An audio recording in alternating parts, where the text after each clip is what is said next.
years ago when I was like trying to figure out like what kind of habits can I change that are like super small but like won't like break won't change and rock my world completely, right? Like going to the gym every day is like it's kind of like a lot, it's a big commitment. And but having my coffee every morning, like that was one of the like small so I love coffee, like it's so beautiful, a warm cup of coffee in the morning, there is nothing better to me years ago than just having my coffee. And I was reading and listening to a bunch of doctors and people talking about sensitivities and whatnot, and they were saying that coffee is one of those things, one of those items that they find high levels of mold in and other types of stuff like junk that harms our nervous system. So I was like, oh my gosh, such an easy fix. I am going to make sure that I buy an organic coffee because allegedly it's organic, and I can only hope that there are some people and some companies in the world that want to actually, make sure the coffee that I'm getting is helpful for me and it doesn't have all these toxins in it. So I switched to an organic coffee, and it's one that has like a and I'm not like sponsored or anything like that. I'm just like trying to give you some easy little tip to, cut some toxins out. But I switched to like a mushroom brand coffee. So they have like different types of mushrooms in them for different types of immune function. If you don't know a lot about mushrooms, there's like a series on Netflix called Fantastic Fungi.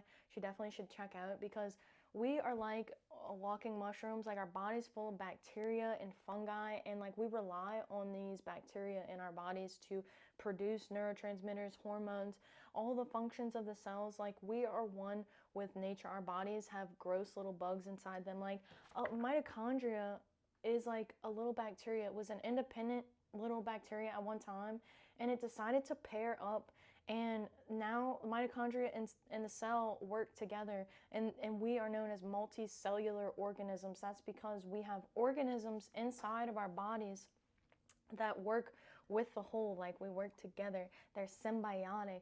In like plants, having a plant in your room, you're breathing out the carbon dioxide and that plant is breathing in the carbon dioxide and it's spitting out oxygen, and then you're taking in that oxygen, and it's a symbiotic relationship.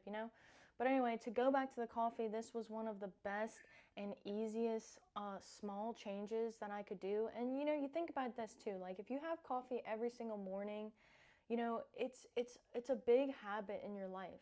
So imagine like getting a healthy brand of coffee, because coffee has a lot of like polyphenols they talk about, and other factors. Like caffeine is really healthy for the brain. Like if you are not like overdoing your cortisol, if you're kind of balanced in your nervous system, caffeine can be very helpful for like our gut bacteria and whatnot. So it's just an easy fix for me. And I just bring this up because I was talking to somebody earlier. I had a client earlier, and I was like asking her, she said she loves coffee. She drinks it all the time. And I was like, what kind of coffee do you drink? And so I just mentioned, just small things. These small habits add up. All money spends. I tell a story about how I used to work at a snowball stand, and these people would bring big bags of change. And when there's a million people outside in line, and then the school bus pulls up, and there's even more people, and you gotta sit there and count $10 or $8 worth of change. And but that guy that I worked with said all money spends, Rachel, and all your habits add up. All the habits add up. The 2 minutes in the morning with the sunlight, 2 minutes with the feet on the ground, your coffee. Like, if you can make these easy changes, you're going to have your coffee in the morning anyway. You might as well try and change and get a healthy source of that. If other areas in your life are too hard to stick with, like an exercise regimen is difficult for a lot of people to stick with. It's a very dense habit. It's a lot of energy. But if you're going to have your coffee anyway, it's just an idea. It's just a thought. It's not going to change your whole world, rock your whole world. I'd say it is a little bit more expensive than like a lower quality, but it's kind of like going to McDonald's versus, going to get a grass-fed burger from somewhere else. It's like there's a big difference in the quality, and health, it really is wealth, especially if you're struggling with any types of sensitivities. If you're older, a lot of older people, like we know coffee has been shown to like reduce Alzheimer's and dementia, because caffeine can tap on those healing pathways. There's like GLP-1 pathways. So a lot of older people just love their coffee in the morning, So just a thought for you. I love my coffee. I'm kind of young, but I love my coffee. I love my black coffee. So It's just a thought for you. I hope this video is helpful. If it was, you can like, share, or subscribe if you feel so inclined. As always, I wish you luck. I am doing a lot more consulting work and training with clients, so I will leave my information down below. If there's some way that I can help you, assist you on your journey, you just let me know.